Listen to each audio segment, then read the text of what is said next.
Hi friends, welcome to day 43 Daily Current Affairs.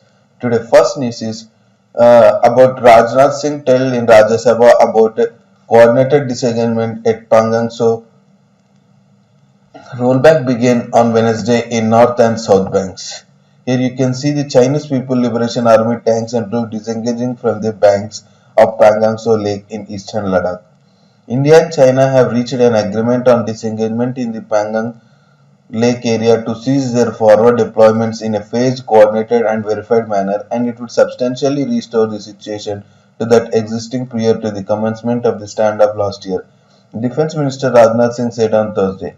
The Chinese side will keep its troop presence in the North Bank area to its east finger, yet reciprocally the Indian troops will be based at their permanent base at Dhan Singh Thapa post near Finger 3. A similar action would be taken in South Bank area by both sides, he said in the Rajya Sabha.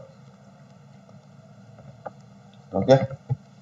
The minister telling that follow the law to the global social media platforms by Ravi Shankar Prasad, Ministry of Information Technology and Communication on Thursday.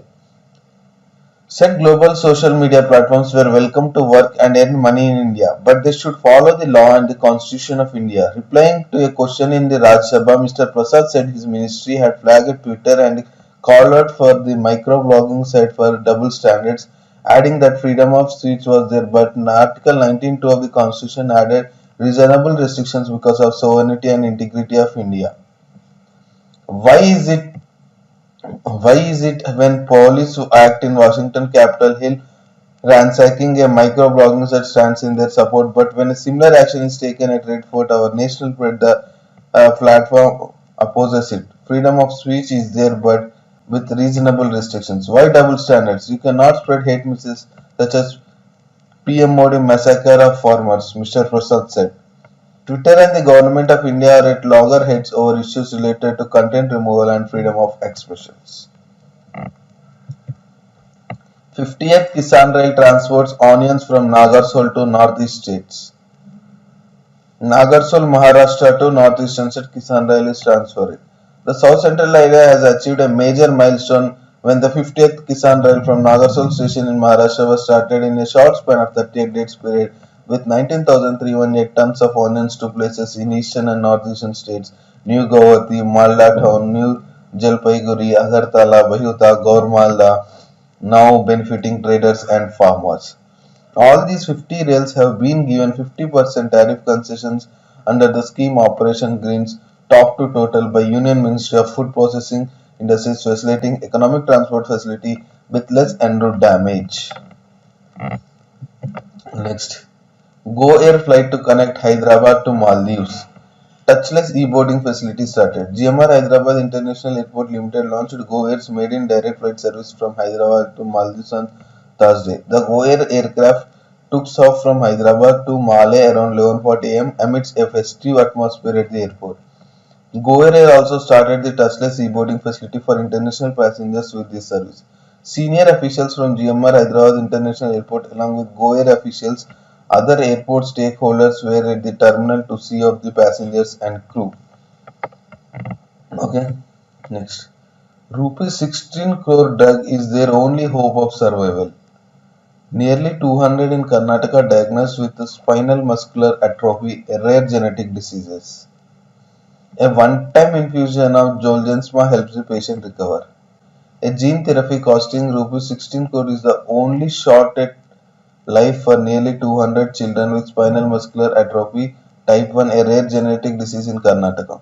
Last month, the therapy Zolgensma was offered free to a 14-month-old baby from Batkal, Uttar Kannada, who was the lucky winner of the lottery through a compassionate access program by Novartis, the Swiss drug maker.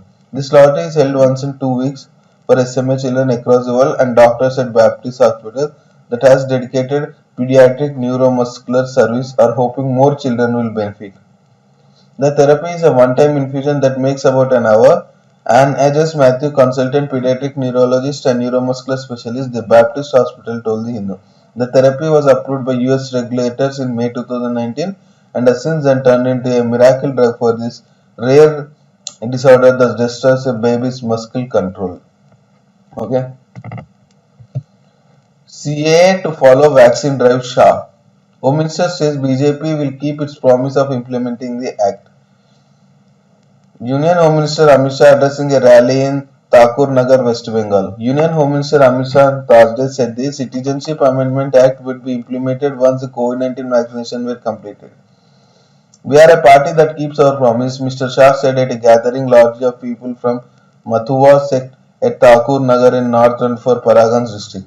The CAA is an emotive issue for the members of the sect of Hindu refugees from Bangladesh who had voted overwhelmingly for the BJP candidate in 2019 Lok Sabha elections. So, Home Minister is saying that after vaccination drive of COVID-19 and they will implement CAA. Next, India fastest to reach 70 lakh vaccinations. In 26 days, India has become the fastest country to finish 70 lakh COVID-19 vaccinations, the Union Ministry said on Thursday. It took 27 days for the US and 48 days for the UK to reach the same vaccination figures. India was also the fastest to touch the 6 million mark a few days back.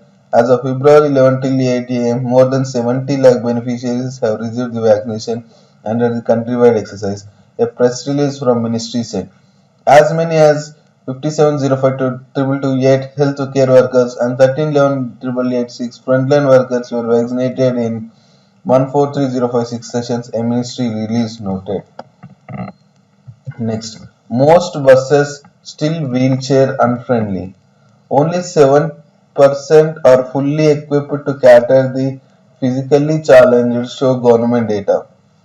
Less than 7% of public buses in the country were fully accessible to wheelchair users as of December 2020. With the target of 25% of buses being accessible by June 2022 under the Accessible India campaign getting closer, according to government data. According to data from the Social Justice and Empowerment Ministry's Department of Empowerment of Persons with Disabilities via Ministry of Road Transport and Highways report in 42,169 buses or 28% of the total 1.47 lakh buses operating by state road transport undertakings were partially accessible and 10,175 buses or 6.9% were fully accessible. So here only 4 persons are accessible to the wheelchair physically challenged people. In Call with Z, Biden talks of unfair economic practices. 2 days back, Biden talked with Modi. Now he has talked with Xi Jinping. He highlights China's right recorded and stresses and free and open Indo-Pacific. US President Joe Biden spoke with his Chinese counterpart Xi Jinping on Wednesday evening Washington time, the first call between the two leaders since Mr. Biden assumed office on January 2020. Mr. Biden highlighted concerns about Beijing's economic practices, its human rights record, and assertive actions in the region. While affirming his priority of preserving a free and open Indo-Pacific, the White House said in a reading out of the call. President Biden affirmed his priorities of protecting the American people's security, prosperity, health, and way of life, and preserving a free and open Indo-Pacific. President Biden underscored his fundamental concerns about Beijing's conservative and unfair economic practices, crackdown in Hong Kong, human rights abuses in Xinjiang, and increasingly assertive actions in the region, including toward Taiwan, the White House said. Okay. US imposes sanctions on Myanmar. As a protest spread, Biden demands that the generals relinquish power. Anti-coup protesters on Thursday took to the streets of Myanmar for a sixth consecutive day after US President Joe Biden announced sanctions against the Southeast Asian nations' generals and demanded they relinquish power. There has been an outpouring of anger and defiance since the military ousted civilian leader Aung San Suu Kyi last week and detained her along with other senior figures of her National League for Democracy party. Security forces have used tear gases, water cannon, and rubber bullets against the protesters, with isolated reports of live rounds also being fired. Police also ramped up their harassment of the NLD with raid on headquarters. Okay. Today's last news is Amazon moves Supreme Court in future retail case. E-commerce major seeks ex parte stay on the deal between FRL and Reliance. E-commerce major Amazon moved the Supreme Court on Thursday to stay the operation of a Delhi High Court order of February 8th, which had revoked an earlier direction to FutureGift to maintain status quo on the sale of the retail assets to Reliance Industries. Order illegal. Amazon said the February 8 order was expressly arbitrary and illegal. The order was passed by Divisional Bench of High Court on an appeal filed by Future Retail Limited. The bench order had countermanded a February 2 order by a single judge of the High Court, which had directed FRL to maintain status quo on the deal with Reliance pending a final order. So this is fighting between Amazon and Future Retail. Thanks for watching for today's daily news and current affairs. We will meet again in tomorrow daily news and current affairs. Please comment, subscribe and share and like.